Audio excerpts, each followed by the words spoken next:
ya Allah. Terus bagaimana hubungan dengan anak saya yang sekolah di pesantren, Pak? Ini mau nanya sudah bersuci atau berwudu, kemudian dia berhubungan dengan suami. Bismillahirrahmanirrahim. Assalamualaikum warahmatullahi wabarakatuh.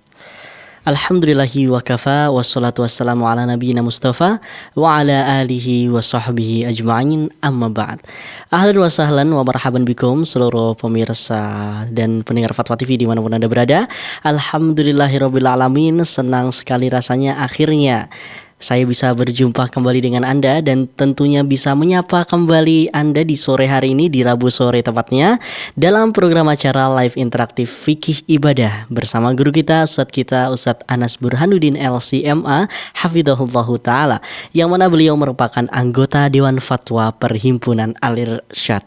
Seperti biasa, selama 1 jam ke depan, pemirsa dan juga pendengar, kita akan bersama-sama mendengarkan nasihat, kita akan bersama-sama mengambil faedah dan juga menuntut ilmu tentunya, serta mendengarkan jawaban-jawaban dari pertanyaan yang telah masuk dari meja redaksi kami maupun dari pertanyaan yang nanti Anda lontarkan melalui line telepon. Dan alhamdulillahirabbil alamin, telah bersama kita semua di studio Fatwa TV Jember ada Ustadz Anas Burhanuddin LCMA Hafidhullah Ta'ala. Kita sapa terlebih dahulu. Assalamualaikum Ustadz. Waalaikumsalam warahmatullahi wabarakatuh. Ahlan wa sahlan Ustaz. Marhaban ya Ramadan Ustaz.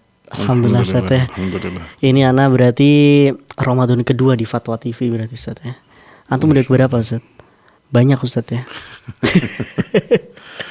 Alhamdulillah Ustaz, tentunya di sore hari ini Ustaz, ini semangat Ramadan ini masih ada Ustaz ya. Pasti masih banyak ini pemirsa dan juga pendengar, dan semoga tentunya Ana juga Ustadz ya bisa sampai akhir Ustadz semangatnya ini Ustadz ya. Amin, amin. Ya, justru seharusnya semakin ke akhir semakin semangat itu, karena puncaknya di sana bukan di sini gitu. Iya Ustadz ya, Ya, harusnya gitu Ustadz. Nah, baik, itu dia. Nanti mungkin bagi Anda pemirsa yang ingin bertanya di sore hari ini bisa langsung tanya ke Ustadz Anas berkaitan dengan ibadah ya. Tentunya mungkin berkaitan dengan ibadah Ramadan kali ini. Silakan tafadhalu untuk bisa bertanya Ustaz ya. Insyaallah siap Ustaz ya. Insyaallah. Barakallahu fikum Ustaz. Baik pemirsa dan juga pendengar dimanapun Anda berada, alhamdulillahirabbil alamin, tak lupa juga saya menyapa untuk rekan kami yang tergabung dalam RTVC yang ikut merilai program di sore hari ini. Para pendengar dimanapun Anda berada, di antaranya ada Radio Binbas Yogyakarta, Radio Sahabat Tegal, Radio MD FM Probolinggo, Radio Amuba Pangkal Pinang, Radio Sago FM Sumatera Barat, Radio Gemah FM Bontang, Radio Al Hikmah Banyuwangi, Radio Albina AM Bekasi, Radio Tua FM Riau, dan juga Radio Dai Tengaran. Ahlan wa sahlan wa marhaban bikum seluruh pendengar dimanapun Anda berada. Baik pemirsa dan juga pendengar, sebelum kita mendengarkan jawaban-jawaban dari pertanyaan yang telah masuk, seperti biasa kita akan mendengarkan nasihat singkat dari beliau Ustadz Anas Burhanuddin LCMA Hafidhullah Ta'ala. Kepada beliau disilakan. Bismillahirrahmanirrahim. Baik, tentang stamina untuk beribadah di bulan Ramadan yang kita sering temui di masyarakat adalah mereka bersemangat di awal Ramadan, tapi kemudian mulai luntur di pertengahan kedua bulan Ramadan ya, apalagi di sepertiga terakhir bulan Ramadan ya. Itu memang sesuatu yang manusiawi, karena memang manusia itu lebih cenderung kepada santai dan rehat ya.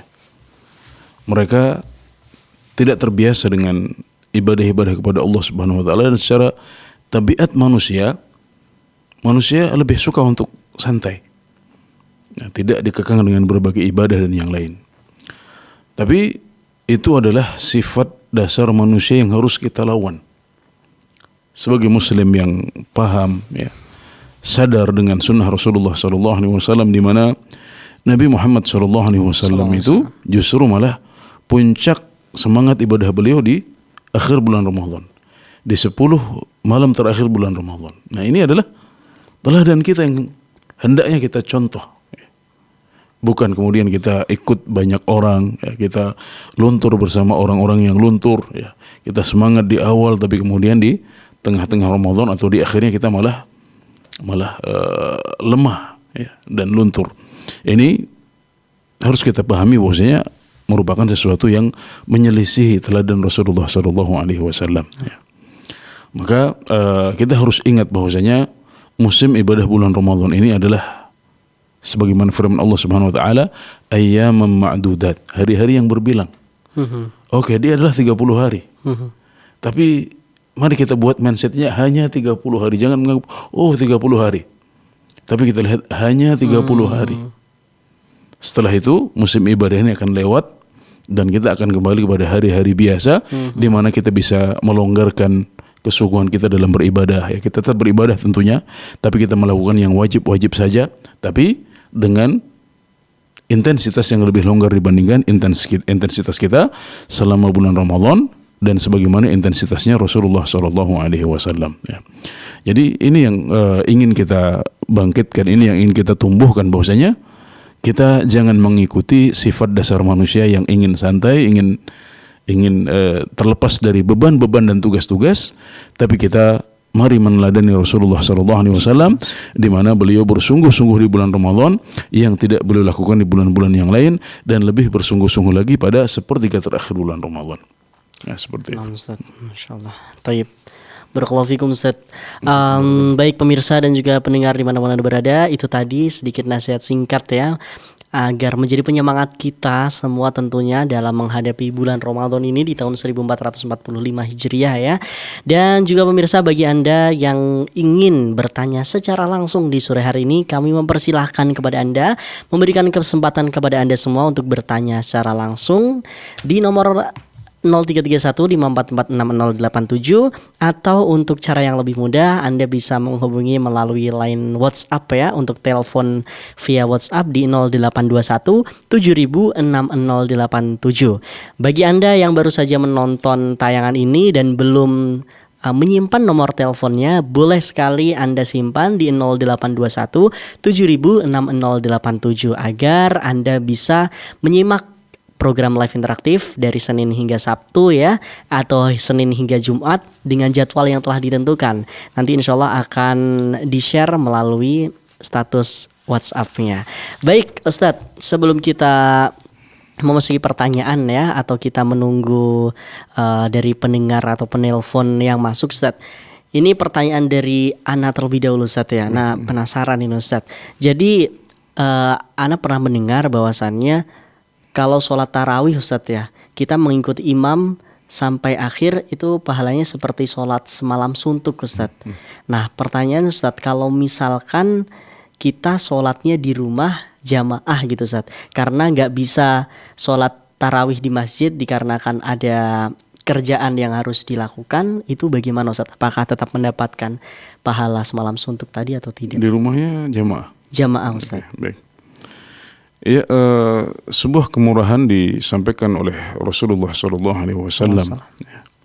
dalam sabda beliau dalam hadis yang sahih, innahu man qama ma'al imami hatta yansurif kutiba lahu qiyamul lailah. Ya, barang siapa yang qiyam bersama imam sampai imamnya selesai, maka dituliskan baginya qiyamul lail semalam suntuk. Masya Allah, ini adalah anugerah yang besar yang kita dapatkan dengan ibadah yang relatif pendek ya. Dengan ibadah ya sholat tarawih yang hanya 1 jam, bahkan kurang dari itu, mungkin di sebagian daerah setengah jam saja ya mungkin. Tapi kalau kita melakukannya bersama imam sampai imamnya bubar, maka kita bisa mendapatkan qiyamul lailah, mendapatkan pahala qiyamul lail semalam suntuk ya. Dan kita melihat hadis ini sifatnya umum ya. Annahu man shalla ma'al imami hatta yansharif ya, barang siapa yang salat bersama imam sampai bubar ya. Dan kita mengetahui bahwasanya imam itu juga ada saat kita salat berjamaah di rumah bersama keluarga kita sendiri ya. Atau kita bergabung dengan ayah kita yang menjadi imam misalnya ya. Maka itu juga imam ya. Nah kalau kita salatnya di rumah, maka itu juga tetap mendapatkan keutamaan ini insyaallah ya, karena masuk dalam keumuman redaksi hadis yang disebutkan oleh Rasulullah SAW tadi. Baik. Ya. Alhamdulillah, syukron Ustaz, jazakallahu khairan. Baik, kita akan memasuki pertanyaan pertama dari website sembari menunggu. Oh, sudah ada penelpon yang masuk. Ini ada Bapak Marsudi atau Bapak Mas Nadi ya dari Jambi. Kita sapa. Halo, assalamualaikum Fatwa TV. Assalamualaikum Ustaz. Ya, waalaikumsalam. Waalaikumsalam warahmatullahi Silakan Pak wabarakatuh. Masnadi, Pak Masnadi dengan pertanyaannya. Saya ada satu pertanyaan Ustaz ya. Ya, silakan. Ini di kampung saya sholat tarawihnya itu 4 rakaat 1 salam. Dan witirnya 3 rakaat 1 salam. Apakah sholat itu ada hadis-hadis yang menerang kayak gitu Ustaz? Baik. Cukup Pak Masnadi ya? Ya, Ya, baik. cukup. Assalamualaikum warahmatullahi wabarakatuh. Waalaikumsalam warahmatullahi wabarakatuh. Silakan Ustaz. Iya, salat malam 4 rakaat 4 rakaat ini adalah pendapat sebagian ulama. Ya, sebagian ulama membolehkan bentuk salat seperti itu atau jumlah paket rakaat salat tarawih seperti itu berdasarkan zahir ya atau yang dipahami dari hadis Aisyah radhiyallahu anha bahwasanya Nabi Muhammad SAW disebutkan kana yusalli arba'an fala tas'al an tulihinna wa husnihinna. Beliau salat 4 rakaat maka jangan tanya tentang panjangnya salat beliau dan bagusnya salat beliau. Jadi riwayat Aisyah ini menyebutkan Nabi Muhammad SAW salat 4 rakaat. Zahir hadis ini atau yang langsung kita tangkap, yang langsung kita pahami dari riwayat Aisyah adalah bahwasanya Nabi Muhammad SAW salatnya 4 rakaat dalam arti satu paketnya adalah 4 rakaat. 4 rakaat, 4 rakaat, kemudian 3 rakaat. Nah, ini adalah pendapat sebagian ulama. Ya, jadi menurut mereka ya sah-sah saja kita mengerjakan salat malam ya atau qiyamul lail atau tarawih dengan paket 4-4-3. Nah, jadi ini tidak kita nafikan adalah pendapat sebagian ulama yang membolehkan yang disimpulkan dari riwayat Aisyah radhiyallahu anha tentang sifat salat tarawihnya Rasulullah sallallahu alaihi wasallam.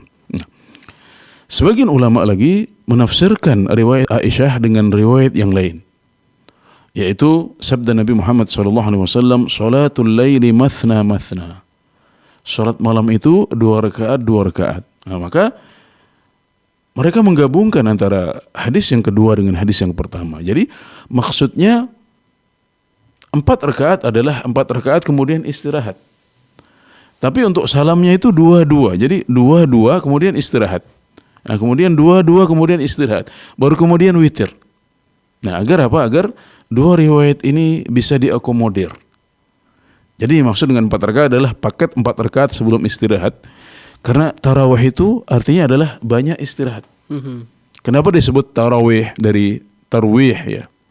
Itu adalah istirahat. Jadi tarawih itu banyak istirahat.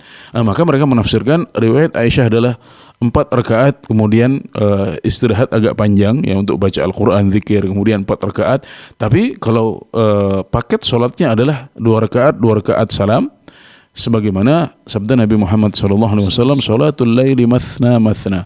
Salat malam itu 2 rakaat 2 rakaat. Nah, jadi ini diantaranya yang berpendapat demikian adalah Al-Imam Ahmad. Ya, pendapat yang pertama tadi pendapatnya Abu Hanifah, yang kedua adalah pendapatnya Imam Ahmad, dan sampai beliau mengatakan bahwasanya salat 4 rakaat di malam hari itu tidak sah. Ya, sampai-sampai Imam Ahmad berpendapat sedemikian rupa. Ya. Nah, maka ini kita membutuhkan kehati-hatian karena ada sebagian ulama yang berpendapat seperti itu. Tapi kita juga tidak nafikan bahwasanya yang membolehkan paket 4 rakaat itu juga ada berdasarkan zahir dari hadis Aisyah radhiyallahu anha. Ya, jadi begitulah duduk perkaranya ya agar kita bisa menyikapi dengan arif. Ya, memang banyak masalah fikih itu terjadi perbedaan pendapat di dalamnya. Ya, maka kita bisa mengambil mana yang lebih kuat dari pendapat-pendapat itu, atau yang lebih hati-hati, atau yang diikuti oleh ulama yang lebih kita percaya dan kita nyaman untuk taklid kepada beliau. Allahu ta'ala alam. Baik Ustaz, syukron jazakallah khairan barakallahu fikum Ustaz. Semoga bisa menjawab pertanyaan dari Bapak Mas Nadi dan juga menjadi faedah bagi kita semua. Penelpon selanjutnya sudah tergabung Ustaz, ada Bapak Asmawi di Banyuwangi. Kita sapa. Halo, assalamualaikum Fatwa TV. Waalaikumsalam warahmatullahi wabarakatuh. Baik, silahkan Bapak dengan pertanyaannya Pak. Iya. Assalamualaikum Ustaz. Waalaikumsalam warahmatullahi wabarakatuh. Pertanyaannya masih tersambung dengan pertanyaan yang sebelumnya. Sejak kapan ada istilah sholat tarawih, sedangkan zaman Rasulullah itu tidak ada penamaan sholat tarawih. Nah, jadi ini niat dalam hati itu apakah niat sholat tarawih atau sholat qiyamul Ramadan? Ini menjadi, karena kan sesuatu itu tergantung niatnya, Pak Ustadz. Ini yang pertama, masih seputaran sholat. Yang kedua, Bapak Pak Asmawi, mohon maaf kalau ini masih satu kaitan. baik Masih satu kaitan. baik Pak, silakan. Di dalam hadis Aisyah itu bahwa sifat sholat Nabi adalah masna, 2 rakaat, tidak terhitung jumlahnya berapa. Jadi misalnya kalau kita ngambil jalan tengah misalnya, apakah dipertahankan? Di sebagian musola menggunakan katakanlah 11 rakaat plus witir. Di sebelah satunya 23 plus witir. Nah, bagaimana kalau kita ngambil tengah-tengah yaitu 17 plus witir, Ustadz? Artinya masna ini sebanyak katakanlah 14, kemudian witirnya plus 3. Nah, bagaimana itu, Ustaz? Terima kasih. Assalamualaikum. Waalaikumsalam warahmatullahi wabarakatuh. Baik, silakan Ustaz. Ada 2 ini Ustaz ya. Ya baik, jadi 2 pertanyaan. Yang pertama, perlu kita pahami bahwasanya Ahlus Sunnah wal Jamaah dalam masalah membagi klasifikasi penamaan itu mereka longgar ya. Karena yang penting itu adalah hakikatnya ya, substansinya adalah adapun nama, kemudian pembagian klasifikasi menjadi 3, menjadi 4, menjadi 2 ya, atau dinamakan ini, dinamakan itu ya. Maka ini adalah satu hal yang tidak prinsip bagi Ahlus Sunnah wal Jamaah dan mereka cenderung untuk longgar. Nah, kalau kita melihat sholat tarawih ya, ini pertanyaan yang bagus ya. Kita mungkin perlu meneliti juga kapan muncul istilah tarawih itu ya. Tapi kalau kita berbicara tentang substansi ya, kita berbicara tentang hakikatnya ya, kita mengetahui bahwasanya praktik ya salat malam ya pada malam-malam bulan Ramadan itu sudah ada pada zaman Rasulullah SAW ya, meskipun beliau menyebutnya sebagai qiyam Ramadan ya. Man qama ramadhana imanan wa ihtisaban ya. Boleh juga mengatakan walladzina yanamuna anha khairun minal ladzina yaqumuna ilaiha. Ini disebut sebagai qiyam ya di sini ya. Jadi intinya substansinya ada ya. Ibadah dengan rakaat-rakaat yang banyak ya, yang diselingi dengan istirahat itu ada pada zaman Rasulullah SAW. Kemudian ketika semakin banyak jamaah yang sholat di belakang beliau, maka beliau ketika ditunggu-tunggu pada malam setelahnya beliau tidak muncul. Kenapa? Karena beliau khawatir qiyamul lail pada malam Ramadan ini diwajibkan atas umat Islam dan itu akan menjadi berat untuk mereka. Maka akhirnya beliau tidak muncul lagi ya, dan baru kemudian sunnah ya menghidupkan malam pada malam-malam Ramadan itu dihidupkan lagi oleh Abu Bakar Siddiq radhiyallahu anhu ya. Setelah kekhawatiran menjadi wajib itu sudah tidak ada dengan wafatnya Rasulullah sallallahu alaihi wasallam ya. Ya, kemudian intinya bahwasanya praktiknya sudah ada pada zaman Rasulullah SAW ya, dan itulah yang dicontohkan oleh beliau oleh para sahabat Rasulullah SAW. Adapun tentang penamaan itu sebagai tarawih, maka ini sekedar untuk memudahkan saja ya, untuk memberikan istilah, dan para ulama mengatakan la musyahata fil istilah, tidak perlu kita saling ngototan ya dalam masalah istilah atau klasifikasi atau pembagian yang seperti ini. Yang penting mafhum, hakikatnya adalah itu, praktiknya ada pada zaman Rasulullah SAW sudah cukup ya. Dan Allahu alam kapan istilah tarawih muncul ini saya tidak ingat untuk saat ini, dan butuh untuk merujuk lagi kapan istilah itu muncul ya. Tapi hakikatnya sudah ada pada zaman Rasulullah SAW. Baik Ustaz, untuk niatnya Ustaz berarti untuk qiyamul lail atau tarawih? Untuk niat bisa dengan semuanya ya. Kita pasang niat dalam hati bahwasanya ini adalah misalnya ya 20 rakaat qiyam Ramadan ya, karena Allah Subhanahu wa taala, atau ini adalah salat tarawih 8 rakaat karena Allah Subhanahu wa taala, yang kita pancangkan dalam hati kita saat kita akan mengerjakan salat tersebut ya. Dan itulah niat menurut para ulama. Baik. Kemudian yang kedua tentang pemahaman salatul lail mathna. Betul seperti yang dipahami oleh Bapak penanya ya, memang itulah yang dipahami oleh para ulama dari sabda Rasulullah SAW, salat malam itu 2 rakaat. Jadi boleh, silahkan tambah, tidak terbatas pada 8 rakaat, tidak terbatas pada 20 rakaat ya. Tapi kita bisa salat sebanyak mungkin. Kenapa? Karena setelah mengucapkan hadis ini, Nabi Muhammad SAW melanjutkan dengan sabda beliau, فَإِذَا خَشِيَ أَحَدُكُمُ الْفَجْرَ فَلْيُوتِرْ بِرَكْعَةٍ. Dan kalau seorang di antara kalian khawatir masuknya subuh, hendaklah dia witir dengan 1 rakaat. Jadi zahir, sekali lagi zahir ya, zahir yang kita tangkap dari sabda Nabi Muhammad SAW ini adalah kita boleh sholat 2 rakaat, 2 rakaat, 2 rakaat sebanyak mungkin, bahkan sampai mendekati waktu subuh. Dan kalau kita khawatir masuk waktu subuh, kita witir dengan 1 rakaat. Nah, jadi inilah yang dipahami oleh jumhurul ulama, oleh sebagian besar ulama, bahwasanya sholat malam itu tidak ada batasan jumlah rakaatnya. Maka kita boleh sholat qiyamul lail ya dengan 11 rakaat atau 13 rakaat atau 17 rakaat atau 23 atau lebih dari itu ya.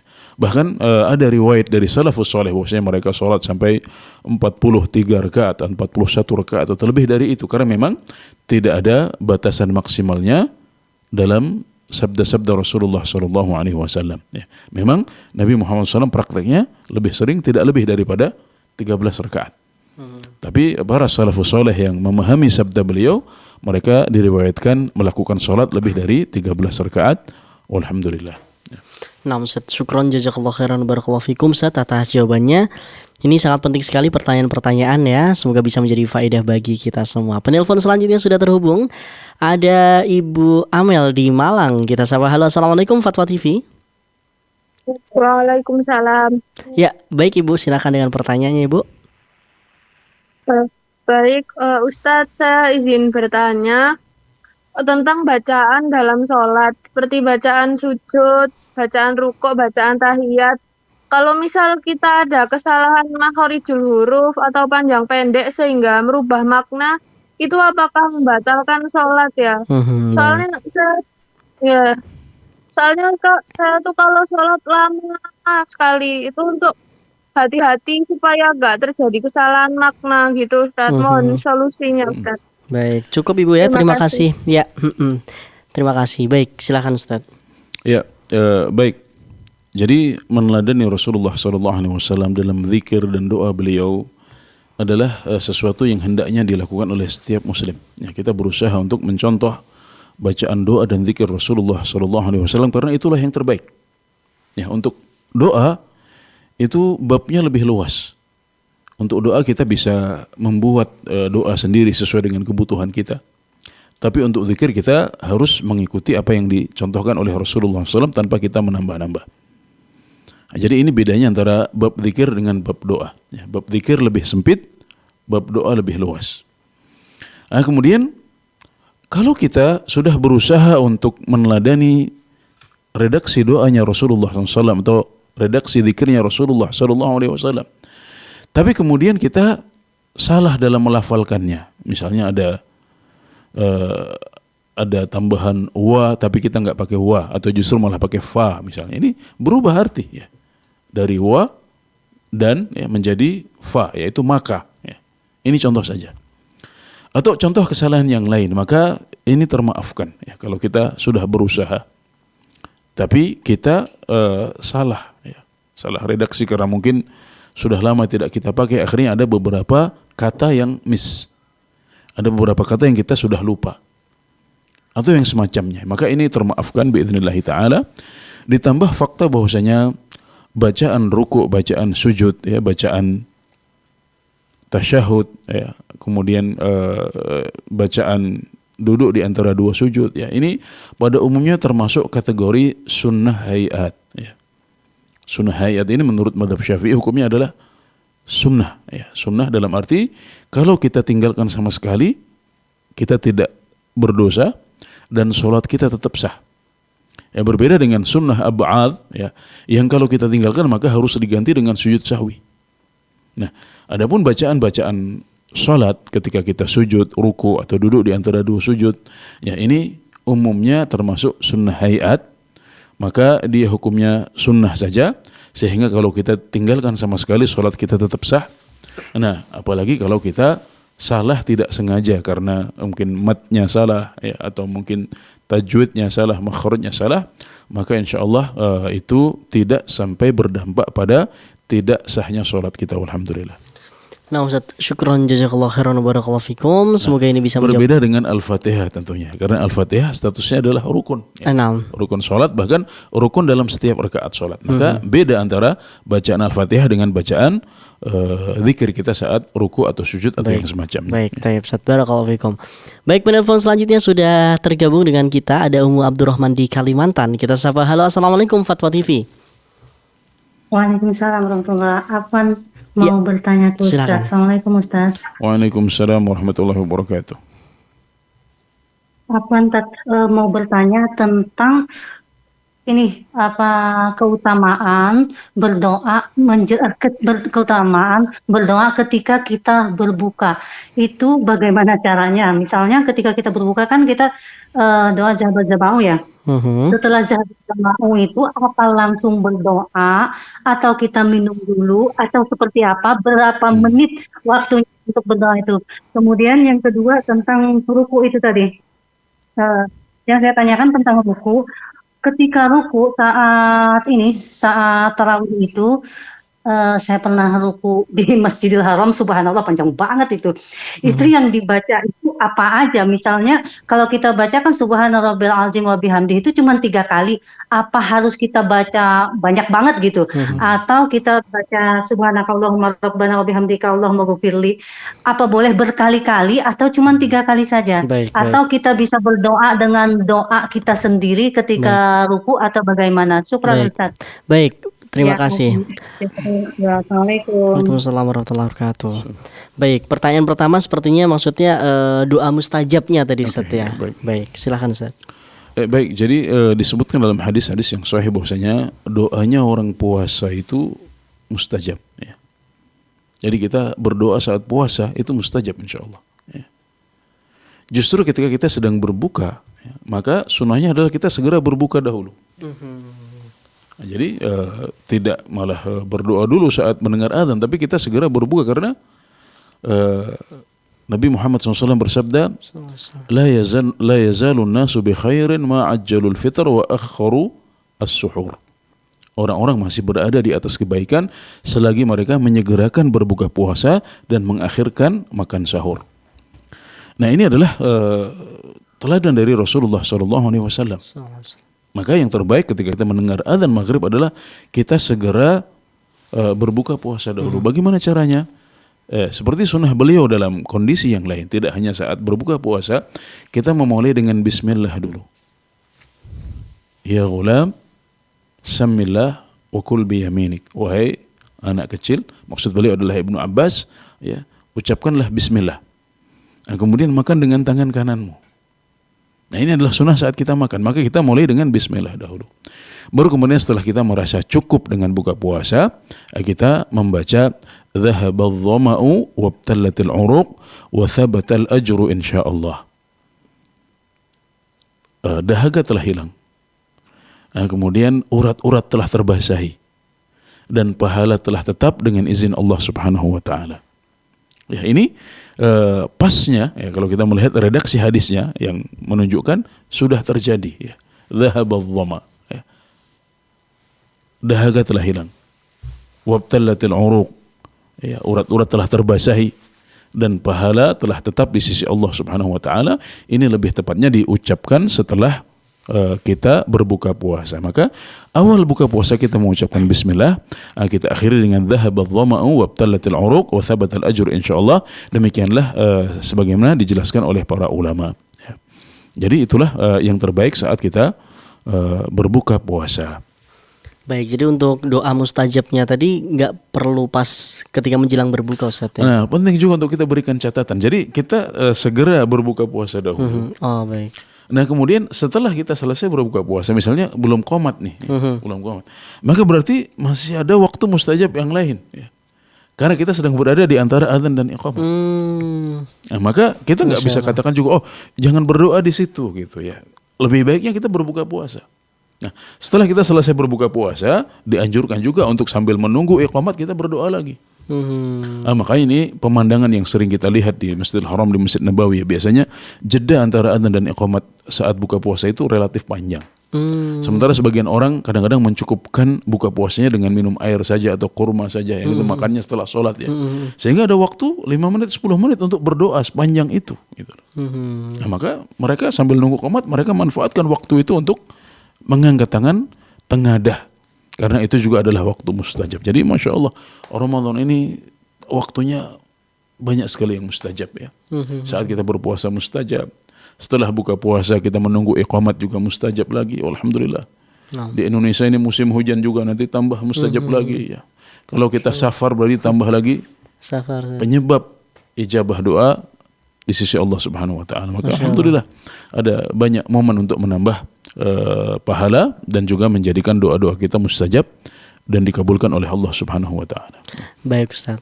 Lalu Ustaz, pertanyaan keduanya Ustaz, untuk yang ruku tadi Ustaz, panjang sekali di Masjidil Haram. Baik, ya, jadi saat ruku ya kita dianjurkan untuk mengulang-ulang ya. Kalau kita biasa membaca Subhana Rabbiyal Azim, maka kita bisa ulang 3 kali ya. Imam belum bangkit juga kita tambah lagi 5 kali. Imam belum bangun juga kita tambah jadi 10 kali. Silahkan ya. Untuk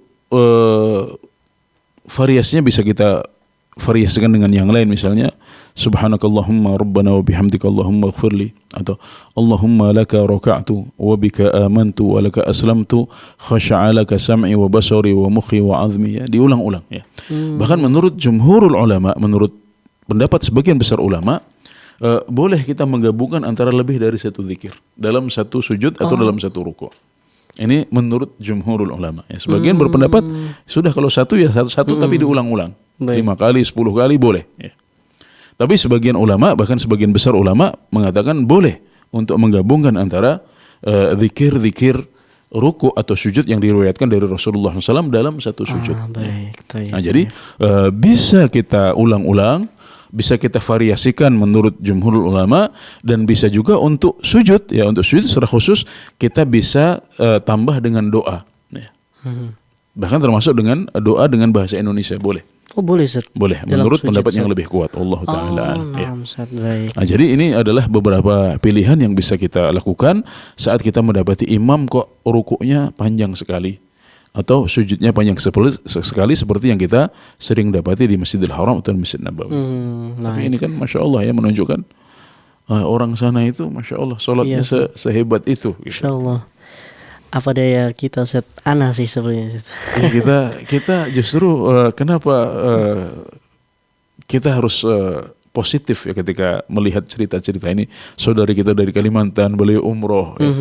Kan beliau dengan cerita seperti ini kan setrumannya sampai ke kita, Masya Allah orang sana ya udah di Masjidil Haram, di Masjid Nabawi, tempatnya sudah utama, rukuknya masih panjang-panjang lagi, bacaannya masih panjang-panjang lagi. Kita yang jauh dari Haramain ya salatnya hanya begini saja. Kita ini menambah semangat kita insya Allah. Ya. Baik Ustaz, amin. Baik, Taib Ustaz, jazakallahu khairan barakallahu fikum. Terima kasih kepada Ummu Abdurrahman yang udah bertanya di sore hari ini. Berlanjut ke penelpon selanjutnya. Ada hamba Allah di Tangerang, kita sapa. Halo, assalamualaikum Fatwa TV. Waalaikumsalam warahmatullahi wabarakatuh. Baik, silahkan Ibu dengan pertanyaannya. Ya, Ustaz, assalamualaikum. Izin bertanya, Ina kan sudah hamil besar 8 bulan. Ini urusannya yang dimudahkan sama Allah ini. Amin. Ini puasa hari pertama itu kuat walaupun masih lemas gitu. Cuma apa namanya, karena sudah semakin melemah, makin besar makin lemah, itu kayaknya terasa itu sampai sekali badan tuh kayak capek aja. Terus kata dokter ini kan misalnya boleh puasa asalkan nutrisinya tetap tercukupi gitu.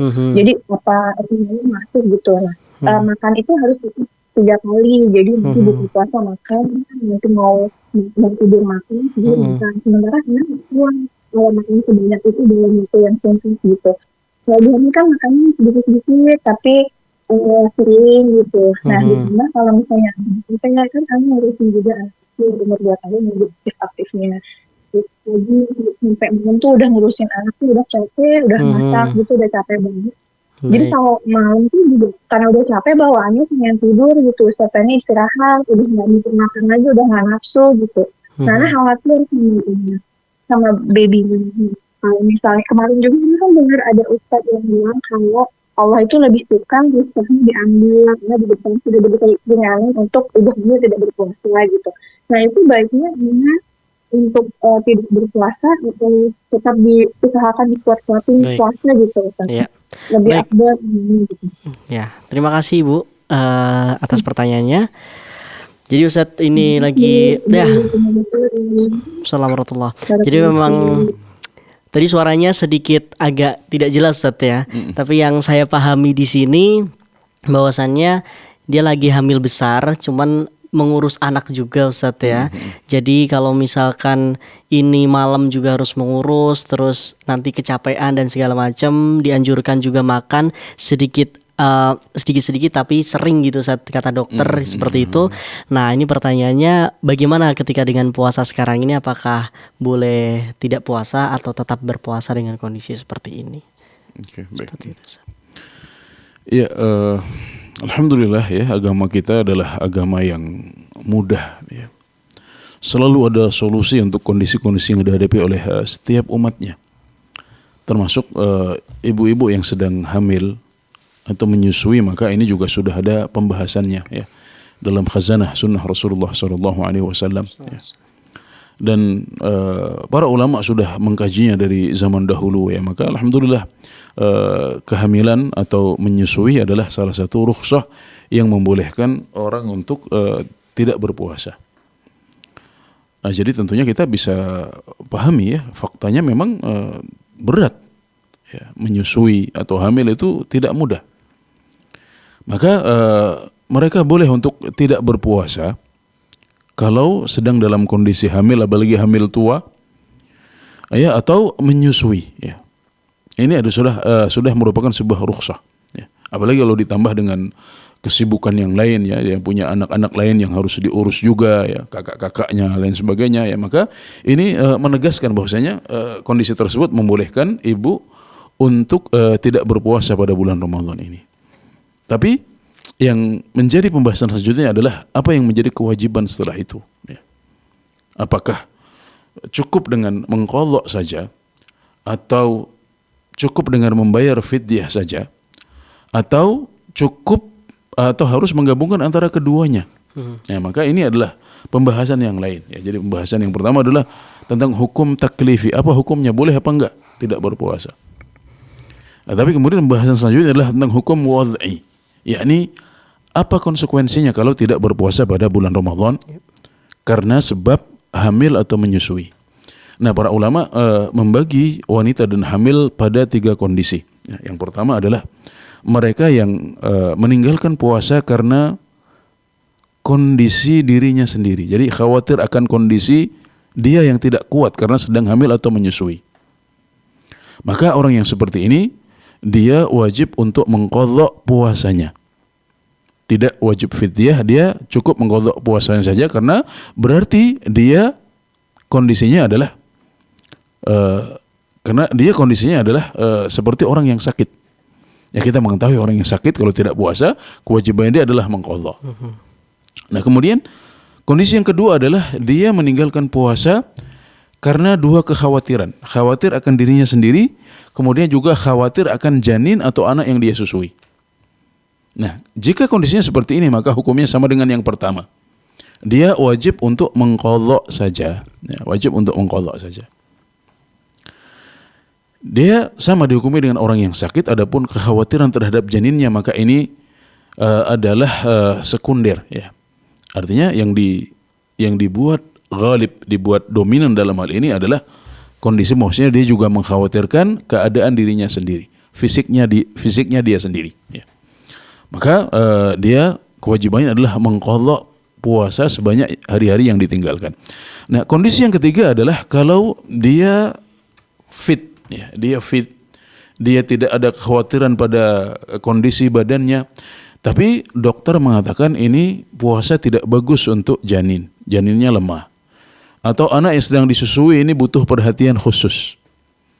Nah, maka kondisi seperti inilah yang menjadi titik perselisihan pendapat yang kuat di antara para fuqaha Islam, di antara para ulama kita.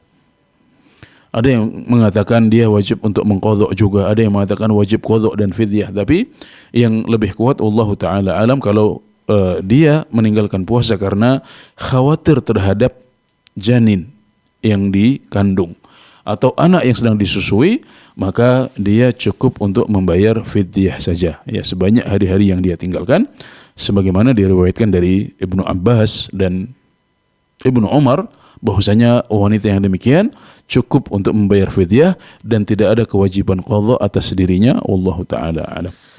Nah Ustaz, syukran jazakallah khairan barakallahu fikum. Semoga ini bisa menjawab pertanyaan dari hamba Allah yang ada di semoga jawaban kita sesuai dengan yang diinginkan oleh saudari penanya ya. Iya, karena betul. Suaranya kurang jelas tadi. Betul sekali. Nanti kalau seandainya jawabannya soalnya berbeda mungkin bisa menghubungi kita lagi. Betul sekali, bisa telepon kembali tidak masalah apabila mungkin jawabannya kurang memuaskan seperti itu ya. Sembari menunggu penelpon yang lainnya juga. Baik, pemirsa dan juga pendengar, kita sudah tergabung dengan penelpon selanjutnya. Ada Ibu Lis di Bandung, kita sapa. Halo, assalamualaikum Fatwa TV. Waalaikumsalam warahmatullahi. Ya baik Ibu. Izin silakan. Bagaimana kalau sholat tarawih itu dua ya 4 kali berarti 8 rakaat. Terus yang witirnya di satu kali kan yang 3 rakaat. Itu. Terus yang satu lagi, bolehkah kalau kita memberi makanan ya ke masjid gitu yang jalankan tarawih, tapi yang sholat tarawihnya itu 23 rakaat, terus cepat sekali dan suka 2 rakaat ada selawat, ada macam-macam gitu ya. Terus ada doanya juga gitu. Yeah. Bolehkah kalau ngasih makanan seperti itu? Baik. Syukran jazakallah khairan. Iya. Assalamualaikum warahmatullahi wabarakatuh. Waalaikumsalam warahmatullahi wabarakatuh. Baik, silahkan Ustaz. Untuk pertanyaan pertama tentang sholat 2, 4 terus witirnya 3 Ustaz ya. Ya, sholat 2 ini disepakati kebolehannya oleh para ulama ya, karena ini dicontohkan oleh Rasulullah SAW, kemudian sesuai dengan sabda beliau, sholatul lail mathna ya, sholat malam itu 2 rakaat. Maka para ulama sepakat akan bolehnya tarawih atau qiyamul lail atau qiyamul Ramadan dengan sifat yang seperti ini. Ini jelas, clear. Nggak ada perselisihan di antara para ulama dalam sholat tarawih yang 2 rakaat sebanyak 8 rakaat tadi itu. Kemudian untuk witirnya ya, boleh kita gabungkan dalam satu salam, boleh juga kita bagi menjadi 2 salam ya, 2 rakaat salam, 1 rakaat salam. Kedua sifat ini juga diriwayatkan dari Rasulullah SAW. Karena Nabi Muhammad SAW diriwayatkan dari beliau beberapa sifat sholat witir yang berbeda. Jumlah rakaatnya berbeda, kemudian bentuknya juga ada yang terusan, 1 salam, ada yang dipisah. 2 rakaat salam, kemudian 1 rakaat salam. Ini semuanya ada contohnya dari Rasulullah SAW, maka dia termasuk kategori ikhtilafut tanawu', perbedaan pendapat yang sifatnya variatif. Ya. Bisa kita pilih yang mana saja. Alhamdulillah semuanya baik dan sesuai dengan sunnah Rasulullah SAW. Kemudian yang kedua, adapun mengirim makanan atau takjil atau yang semacamnya ke masjid umat Islam, maka itu pada prinsipnya baik. Dan kita niatkan untuk mendukung ibadah utama, ya. Ibadah sholat fardu, puasa Ramadan, kemudian sholat tarawih. Ya. Adapun adanya beberapa hal yang kita nilai tidak dicontohkan oleh Nabi Muhammad SAW, maka kita tidak meniatkan untuk mendukung mereka dalam hal tersebut. Ya. Tapi kita mendukung ibadah utamanya, dan insya Allah Allah Subhanahu Wa Taala mengetahui niat kita yang kita panjangkan dalam hati kita saat mengirim bantuan dan makanan tersebut ke masjid di tempat kita tinggal. Walhamdulillah. Nah Ustaz, alhamdulillah, syukron jazakallah khairan barakallahu fikum Ustaz atas jawabannya. Baik pemirsa dan juga pendengar, kami masih menunggu pertanyaan dari Anda yang mungkin ingin bertanya secara langsung di sore hari ini. Kami masih membuka pertanyaan. Anda bisa menghubungi kami melalui line WhatsApp di 0821 706087. Sudah tersambung saat ini ada Ibu Yanti di Sumatera Barat. Kisah apa? Halo, assalamualaikum Fatwa TV.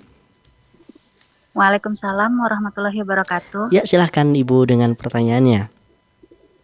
Ya, assalamualaikum Ustadz. Waalaikumsalam warahmatullahi wabarakatuh. apakah ada sunnah berwudu untuk mandi setelah suci dari haid, Ustadz? Baik. Itu aja Ustadz. Jazakallahu khair. Assalamualaikum warahmatullahi wabarakatuh. Waalaikumsalam warahmatullahi wabarakatuh. Baik, silakan Ustaz. Ya, yang ada adalah kewajiban untuk mandi wajib. Ya, Allah Subhanahu wa taala berfirman, "Yas'alunaka 'anil mahid, qul huwa adha, fa'tazilun nisaa fil mahid, wa la taqrabuhunna hatta yatahurna, fa idza tatahharna fa'tuhunna min haitsu amarakumullah." Yang syahidnya adalah firman Allah Subhanahu wa taala, fa idza tatahharna fa'tuhunna min haitsu amarakumullah, dan kalau mereka sudah bersuci setelah haid mereka, ya, jangan kalian mendekati mereka, wala taqrabuhunna hatta yatahurna, sampai mereka suci. Maksudnya suci dari haid sampai darahnya berhenti. Fa idza tatahharna, dan kalau mereka sudah mandi, fa'tuhunna, maka datangilah mereka, sampai akhir ayat seperti itu ringkasnya, ya. Dan itulah yang diperintahkan oleh Allah Subhanahu wa taala saat seorang wanita selesai dari haidnya. Mandi wajib, dan sifat mandi wajib itu seperti mandi junub.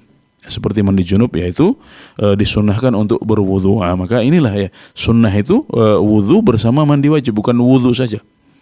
Kalau wudu saja tentunya tidak mengangkat hadas besar. Yang mengangkat hadas besar adalah mandi wajib, dan dalam mandi wajib itu disunnahkan ada wudunya dahulu, ya. Bisa wudu dahulu baru kemudian mandi, menyiramkan air ke seluruh badan. Bisa juga berwudu sampai kepala, kemudian setelah itu menyiramkan badan, menyiramkan air ke seluruh badan, dan diakhiri dengan membasuh kaki setelah mandi. Nah, dua sifat ini sama-sama dicontohkan oleh Rasulullah SAW, ya. Dan itu adalah cara mandi wajib yang sempurna. Ya, jadi itulah yang dicontohkan oleh Rasulullah SAW, ya. Anda mandi wajib setelah suci dari haid dengan menyertakan wudu di dalamnya. Ya. Tapi kalau tidak disertai dengan wudu, Anda hanya menyiramkan air ke seluruh tubuh saja, maka itu juga sudah sah, ya, dan disebut sebagai as-sifah al-mujzi'ah, ya, sifat minimalis. Sifat sempurnanya atau sifatul kamal adalah dengan ditambahi wudu dalam mandi wajib tersebut. Wabillahi taufiq.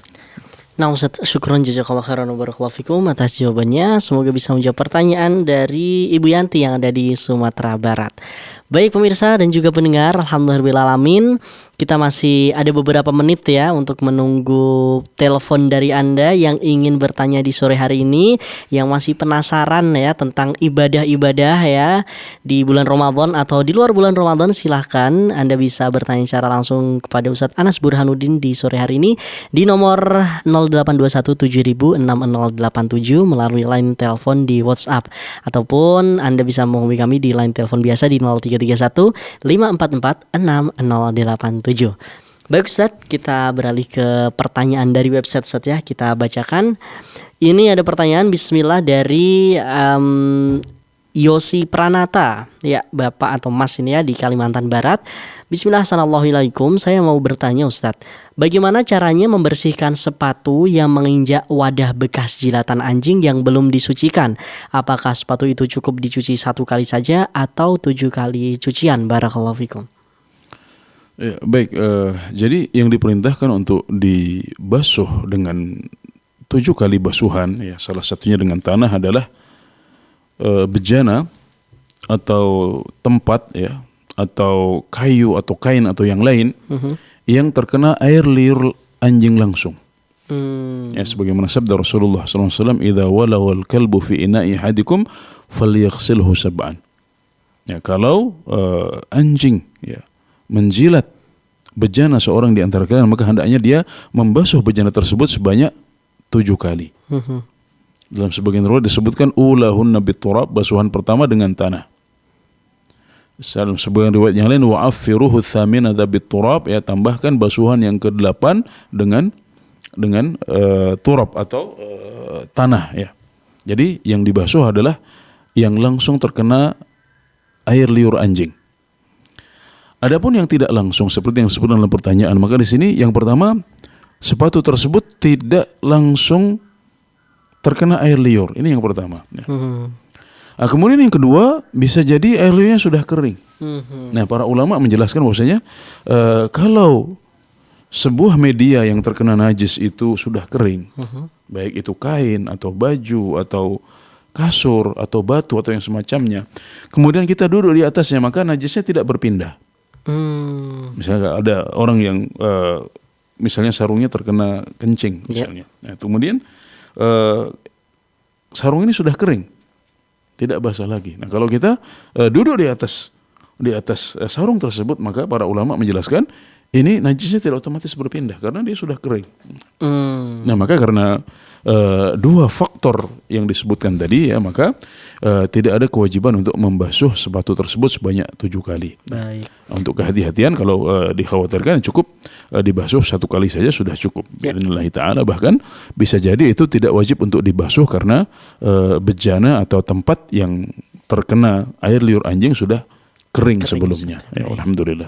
Baik Ustaz, syukron jazakallahu khairan barakallahu fikum atas jawabannya Ustaz. Semoga bisa menjawab pertanyaan dari Bapak Yosi Pranata tadi ya. Baik, telah tergabung kembali Ustaz.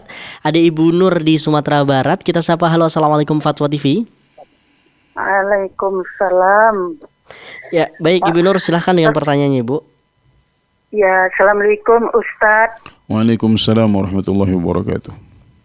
Oh, Ibu mau bertanya, apa perbedaan zakat dengan sedekah, wakaf, infak? Satu persatunya Ibu ingin tahu. Apa maksudnya itu boleh diberi zakat? Dia sedang membangun. Baik. Cukup Ibu. Assalamualaikum. Ya. Ya cukup. Ya, terima kasih Ibu Nur. Baik Ustaz. Perbedaan zakat, wakaf, sedekah, infak Ustadz ya, dan juga apakah masjid itu boleh diberikan zakat atau tidak? Pertanyaan seperti itu. Baik, silakan Ustadz. Ya, baik. Zakat adalah sedekah yang wajib. Ya. Jadi ada sedekah yang sifatnya sunnah, yang tidak wajib atas kita. Ada juga sedekah yang sifatnya wajib. Nah, sedekah yang wajib ini diistilahkan sebagai zakat. Nah, di Al-Quran dia disebut sebagai sodakoh kadang-kadang. Seperti dalam firman Allah Subhanahu wa taala di surat At-Taubah, innamas sodaqatu lil fuqara, sampai akhir ayat ya, sesungguhnya sodakoh itu diberikan kepada orang-orang fakir, orang-orang miskin dan seterusnya, 8 golongan yang disebutkan dalam ayat ini. Nah, redaksinya menggunakan sodakoh, tapi yang dimaksud adalah zakat, yakni sedekah yang wajib. Sedangkan sedekah biasanya dipakai untuk sesuatu yang tidak wajib atas kita. Maka yang wajib itu adalah zakat mal, kemudian zakat pertanian, kemudian zakat perniagaan, ya, kemudian zakat emas dan perak. Ini adalah yang wajib. Nah, kalau kita tidak punya kewajiban yang 4 ini, tapi kita punya inisiatif, oh saya ingin membantu tetangga saya yang miskin, tetangga saya yang fakir, maka ini disebut sebagai sedekah atau sedekah. Kadang-kadang disebut sebagai infak. Ya, infak ini punya arti lebih umum lagi, Bu. Lebih umum ya. Kita memberikan kepada keluarga kita, ya, nafkah itu juga disebut sebagai infak. Nah, sedangkan wakaf adalah sedekah yang sifatnya abadi, ya, yang sifatnya jariyah. Dia disebut sebagai sedekah jariyah, sedekah yang terus mengalirkan pahala selagi sedekah tersebut masih dimanfaatkan. Misal kita bersedekah dalam bentuk bangunan masjid. Kita bersedekah dalam bentuk bangunan madrasah. Kita bersedekah dengan kebun yang buahnya, panennya dimanfaatkan untuk pengembangan lembaga pendidikan misalnya. Maka ini yang disebut sebagai wakaf. Ya, wakaf adalah sedekah jariyah. Ya, sedekah yang sifatnya abadi dan terus mengalirkan pahala selagi harta yang kita sedekahkan masih dimanfaatkan oleh orang-orang yang menerima wakaf tersebut. Ya, jadi ini perbedaan di antara keempat hal ini. Kemudian bolehkah kita memberikan sedekah kepada zakat, memberikan zakat kepada masjid yang sedang membangun? Nah, ini ada perbedaan pendapat di antara para ulama. Ya, sebagian berpendapat bahwasanya masjid tidak termasuk fisabilillah. Yang dimaksud dengan fisabilillah adalah perang, mujahidin, ya, membeli alat perang, membeli panah, pedang pada masa lalu, Zaman sekarang membeli tank, membeli pesawat tempur, ya, membeli persenjataan. Nah ini pendapat sebagian ulama, bahkan sebagian besar ulama. Nah, sebagian ulama berpendapat bahwasanya yang dimaksud dengan fisabilillah adalah segala bentuk pembelaan terhadap Islam, baik dengan pedang maupun dengan pena, baik dengan pedang maupun dengan dakwah di masjid-masjid. Nah, maka berdasarkan pendapat ini, membangun masjid termasuk fisabilillah juga, maka kita boleh untuk memberikan zakat kita kepada masjid yang sedang membangun. Tapi sekali lagi ini masalah ikhtilafiyah di antara para ulama, dan masalah ini juga sudah pernah dikaji dalam salah satu sidang fatwa, ya, Dewan Fatwa Perhimpunan Al-Irsyad. Dan setelah mengkaji pendapat-pendapat ulama, ya, mengkaji dalil-dalil, ya, setelah kami bermusyawarah, maka kami cenderung kepada pendapat yang membolehkan bahwasanya pembangunan masjid dan madrasah termasuk dalam fisabilillah, sehingga umat Islam boleh untuk memberikan zakat mereka untuk pembangunan masjid ataupun pembangunan madrasah atau yang semacamnya. Yang penting di situ ada unsur fisabilillah, yaitu membela agama Allah Subhanahu wa taala. Dan kita tahu bahwasanya pada zaman kita ini, ya, membela agama Allah dengan pena, dengan dakwah itu lebih banyak dilakukan daripada membela agama Allah dengan pedang, ya. Itu yang terjadi dan fakta yang tidak bisa kita mungkiri pada zaman kita ini. Maka berdasarkan berbagai pertimbangan, akhirnya Dewan Fatwa Perhimpunan Al-Irsyad merekomendasikan bahwasanya zakat bisa diberikan untuk pembangunan masjid atau pembangunan madrasah atau yang semacamnya yang mengandung unsur fisabilillah atau pembelaan agama Allah Subhanahu wa taala, tidak hanya dengan pedang tapi dengan pena juga. Walhamdulillah. Nah Ustaz, alhamdulillahirrahmanirrahim, syukron saja, jazakallahu khairan. Pertanyaan tadi sekaligus menutup perjumpaan kita di sore hari ini Ustaz. Alhamdulillah, terima kasih, kami ucapkan syukron, jazakallahu khairan Ustaz, telah berbagi ilmu kepada kita semua di sore hari ini. Semoga apa yang antum sampaikan ini bisa menjadi pahala bagi antum tentunya, dan juga apabila ada yang mengerjakan dari apa yang antum sampaikan, pahala juga kan antum saja insyaallah. Amin ya rabbal alamin. Barakallahu fikum Ustaz. Baik, alhamdulillah alamin, pemirsa dan juga pendengar Fatwa TV dimanapun Anda berada. Alhamdulillah, usai sudah perjumpaan kita di sore hari ini. Telah banyak sekali faedah yang kita dapatkan dan ilmu yang kita dapatkan. Semoga kita bisa menerapkan dan bisa menjalankan apa-apa yang telah diperintahkan oleh Allah Subhanahu wa taala. Baik pemirsa dan juga pendengar Fatwa TV, untuk Anda, bagi Anda yang ingin mengetahui rangkaian acara di Fatwa TV lebih detail, Anda bisa mengunjungi website kami di www.fatwatv.id, dan juga Anda bisa update tanya jawab di www.dewanfatwa.com/tanyajawab. Dan juga kemudian kami juga mengajak Anda pemirsa serta pendengar sekalian untuk memberikan info bahwasannya selama Ramadan ini kita akan pindah jadwal ya pemirsa, sesuai dengan jadwal yang telah ditentukan, tetap di hari Senin dan juga hari Jumat, namun ada waktu pagi, siang dan juga sore sesuai jadwal yang telah ditentukan. Dan juga kami menginformasikan bagi Anda besok ya pemirsa, itu akan ada live interaktif Ramadan Akidah Jalan Lurus bersama Ustadz Dr. Abdullah Rai MA Hafizallahu Ta'ala, yang insyaAllah akan tayang pukul 7 waktu Indonesia Barat besok pagi, jangan lupa pemirsa. Dan juga terakhir kami mengingatkan bagi Anda pemirsa dan juga pendengar, guna memanfaatkan peluang untuk berjuang bersama kami dalam syiar dakwah Islam di Fatwa TV melalui rekening aktif kami yang bisa Anda saksikan di layar kaca Anda atas nama Yayasan Pilar Media Komunikasi dan juga atas nama Dewan Fatwa Perhimpunan Al-Irsyad. Dan akhirnya alhamdulillahirrahmanirrahim, di sore hari ini saya mewakili kerabat kerja yang bertugas pamit undur diri. Kita tutup dengan doa kafaratul majlis. Subhanakallahumma wa bihamdika asyhadu an la ilaha illa anta astaghfiruka wa atubu ilaik. Assalamualaikum warahmatullahi wabarakatuh. Ya Allah. Terus bagaimana hubungan dengan anak saya yang sekolah pesantren? Ini mau nanya. Kita sudah bersuci atau berwudu, kemudian bersentuhan dengan suami, wudunya batal.